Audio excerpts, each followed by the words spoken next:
if you could make all 4 of these artifacts separately so that you can see all the details from the back side, front side, inside. For example, the sword right now is part of the table. So if it was separate, that would have been nice. What you could do once the artifact is ready to show all the details, because it's a digital thing. So when you're making the virtual museum, your exhibit can actually show the details from all directions and stuff like that. As far as possible, never put in designs over there. You can put one whole scene, or you can say leave it blank over there. Your attention goes over there. You have to be very careful where your attention goes. Do not put such kind of big pillars because they hide your monument. Yes, ma'am. Okay, so you put in over there Corinthian, you can say those pillars over there, and those pillars spoiled, you can say, the whole thing, because you raised high and we could see people fascinated by those pillars, and your poor little cute little monument got hidden inside over there. So don't put such high pillars, because your main aim again is to highlight the model and not the background around it. Anybody in the world would much rather listen to your authentic voice in your words with your accent than to listen to that artificial voice. People in the world respect authenticity. They don't want an accent, and plus that too a second-hand Western accent. Focus should be on communicating, not on showing off. You're trying to say something. What is the best way to tell that story? So that is part of what we call communication design. What is appropriate? Where you want to show off, you show off. But where you want to communicate, how you communicate is more important.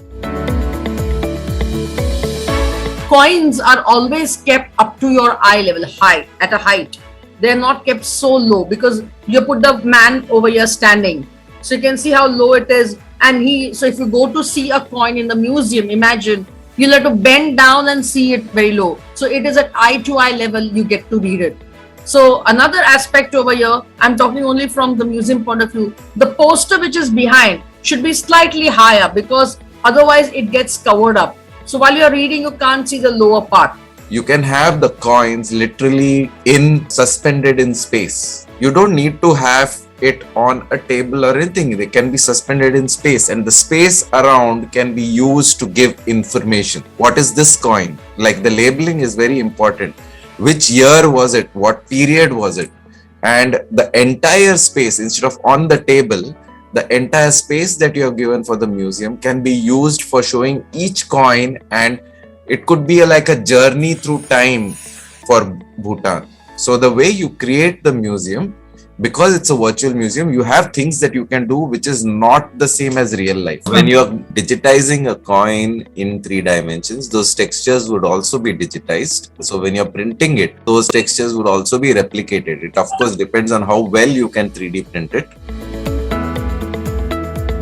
We are discovering a new way to tell stories in a much more engaging way, in a much more connected way, in a much more personal way. Not only that, it just shows that history is a very alive thing. History is connected to the present, to the past, to what will be in the future.